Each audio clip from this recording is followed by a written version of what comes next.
Welcome, today I've heard of XIAOMI 12X and I'll show you how to activate Hey Google of Google Assistant on this device.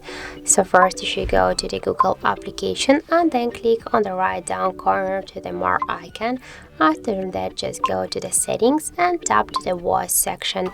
Now just click to the voice match and here you will see the Hey Google switcher. It's turned off now, and just to activate it you should click here once on the switcher, then just click here to next, click yes I agree, and Hey Google is ready, as can you see. After that, just to set here your voice model, you should click here to voice model.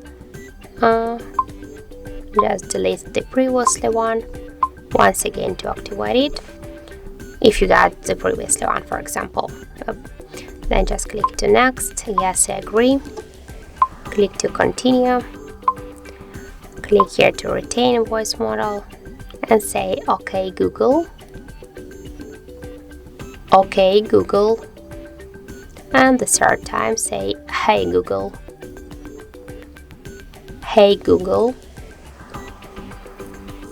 And now just click here to finish, and when we all say Hey Google, the Google Assistant will just turn on.